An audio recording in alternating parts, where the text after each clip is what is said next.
Well, we know that Labor has a very slight lead in the polls, just 2 points, and that lead really has narrowed over the last couple of weeks and even couple of months. A couple of months ago, if somebody had told anybody in Australia, especially the Prime Minister, that the lead that the Labor Party would have diminished so much, I mean, he would have been so very, very surprised. This really is a very tight election, one of the closest we've seen in recent times, and that's really reflected in the mood at the polls. I've been at the polls all day long in the west of Melbourne, in Bill Shorten's electorate of Maribyrnong. In fact, it's a very safe Labor area. It's the working west, the working suburbs of Melbourne, if you will.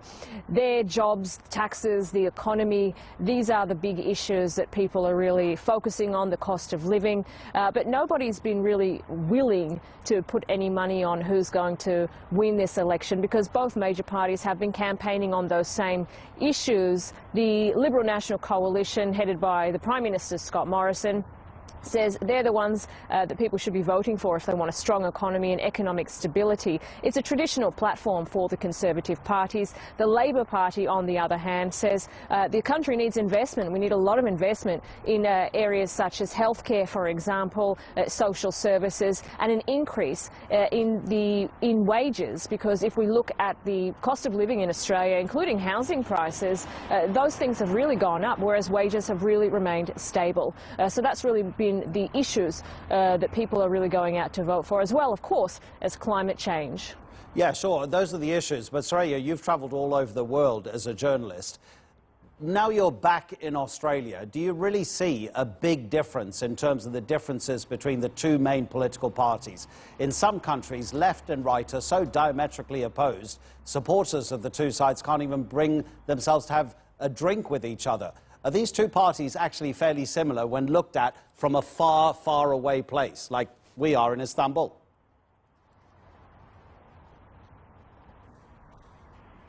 Well, that's a very good question there, Adnan.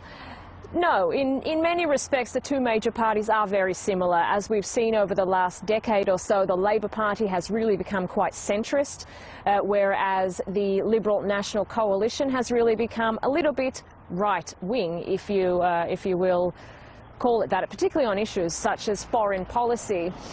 Domestically, there are a couple of differences, of course. Labor wants to invest in a lot of different services. It really wants to prioritise climate change. The Liberal National Coalition doesn't really see an issue with climate change, even though the UN says Australia is absolutely going to fail to meet the targets set in the Paris Agreement, which, of course, Australia has agreed to do.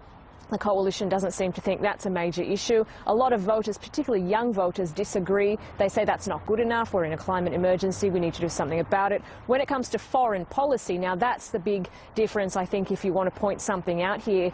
The coalition has really been behind some major policy missteps in the last few months, particularly announcing that Australia would follow the Trump administration's lead in changing the location of its embassy in Israel from Tel Aviv to Jerusalem and recognising Jerusalem as the capital of Israel. They had to wind that back a little bit after they made the announcement, because there was such backlash, particularly in Asia, from some of Australia's most important trading partners like Indonesia, who calls it an incredibly stupid decision.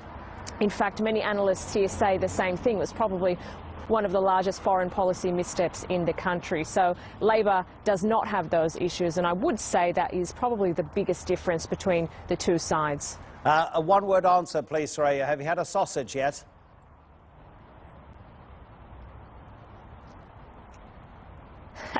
Yes, I have. More than one word. We'll talk about sausages later. Thanks a lot. Soraya Eleni.